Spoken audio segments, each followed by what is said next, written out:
Hey y'all, my name's Isaiah Carroll. I am a local worship pastor in Indiana, and I just figured I'd start posting videos on YouTube, seeing if I could help anybody out.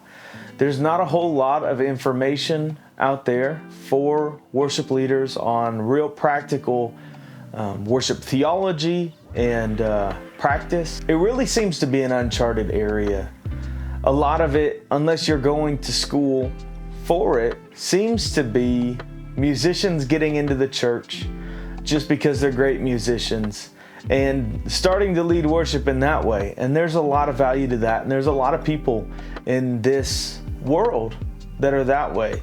So I want to be here as a resource to help people out. I'm just going to start posting on YouTube by whenever I get inspired, whenever I have a thought that I would like to share with people. I'm just gonna sit down, record a video.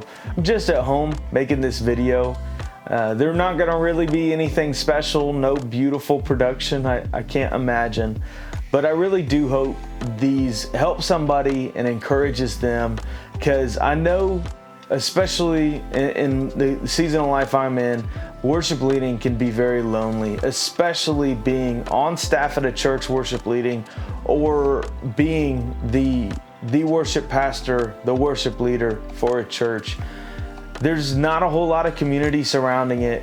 A lot of times it doesn't seem like there's anybody there with you. You're just trying to run at it, figure it out on your own. So I hope these can be of help. I have been a worship leader for 10 plus years now. I went to school at Belmont University for worship leadership, so it's a theology and a music degree. And really educating, teaching is what I'm passionate about. You get to a certain point in doing this, not that I'm super old, but the joy comes in giving it away. Training more people for this and giving people really the tools that they need to thrive and grow and develop. That's amazing. That's what this is about. That's what the church is about. So today I wanted to tell you 3 things that I wish somebody would have told me going into the church. These are 3 pieces of advice that I wish somebody would have told me. I had to figure some of them out on my own, especially for my first worship leading job, my first worship pastor job. So these are 3 things that I hope they help you as you embark on this journey, especially if you're new to a church or new to a position at a church. The first piece of advice I have for you is to get to know your people.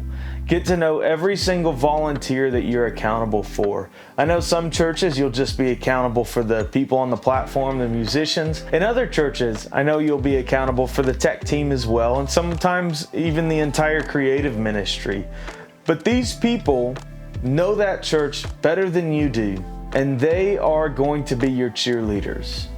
You have to win them over. You have to befriend them. You have to earn their trust. Getting to know these people is going to change the game for you. It's a way to know the needs of the people, know their weaknesses, know what songs to avoid, what songs to press into. Because, genuinely, not every style of worship music works well at every church. At the church I currently serve at, after I got to know the limits of the worship team and kind of the background of the people that are on it, what I realized was that I can't do the big elevation stuff. I can't do the Hillsong stuff. That's not what they connect with. They like more stripped back stuff, like your house fires, like some of the upper room stuff. And that's what works well. Building these relationships with your team might just be inviting them out to coffee, or before rehearsal one day, just bringing in a bunch of cookies and hanging out before you get going. All these things are going to help you in the long run in your leadership.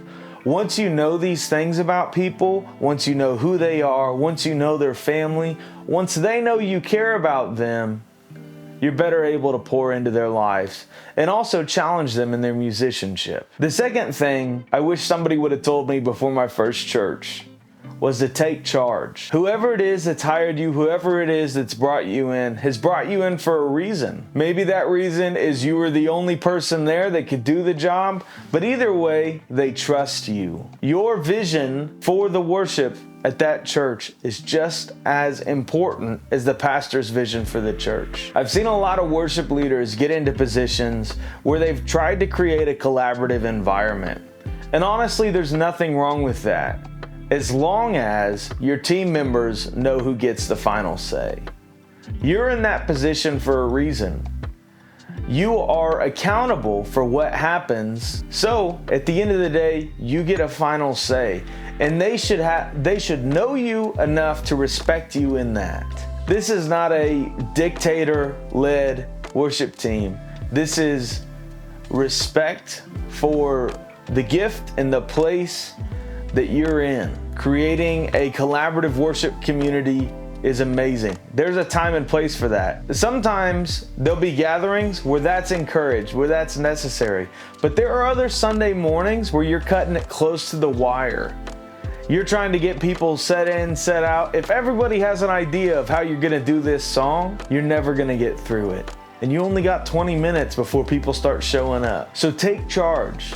Lead them. Once you know them and they know your leadership, you'll be able to lead them well. Even through some difficult conversations, they need to be led if they're gonna grow as a worship community.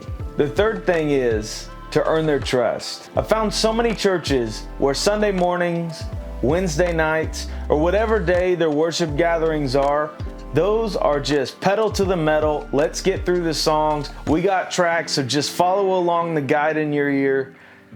That does not do anything for earning people's trust. Earning their trust may look like having an extra rehearsal where you have time to work through stuff. Earning people's trust is having fun with them, laughing with them, knowing their story, because that buys you a lot of social credit when you need to have the harder conversations. When you see something going on in their life that you don't necessarily agree with, you're able to better do that because you've laughed together, because you've enjoyed your time together. And that person is less likely to say, well, they disagree with me, like, I'll get out of there.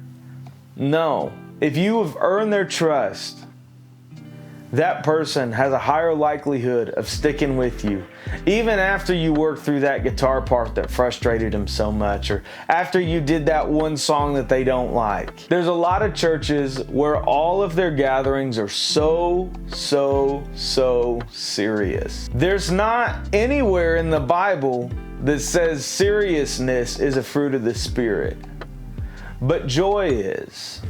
And joy is where you should come from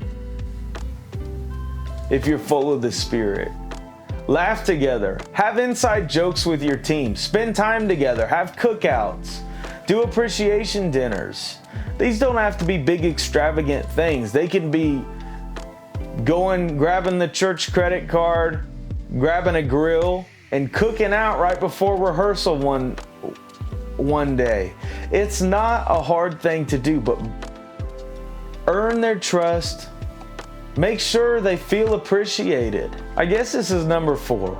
Number 3 is good for probably YouTube algorithm, but number 4, one thing I've made a habit of, which has bought me a lot with this team, is every single Sunday, I will walk up to every single volunteer and thank them for serving. There's a lot of churches where people just pack up their stuff and leave. No, I want to make sure that they know that they're appreciated. Sometimes there's a new person in a spot, and if they've done exceptionally well, I'm going to tell them that they did. Oh, this person did this one thing that I really liked. My drummer, oh, I heard that fill, man. That was awesome. People need to know that, and they need to know that you're listening to them. All these things will buy you a lot with that team. Whether you've been there a little while and you're still trying to figure it out, or you're brand new to that church. So I hope this helps you a little bit and encourages you in some way. There is hope for that team. See you in the next video.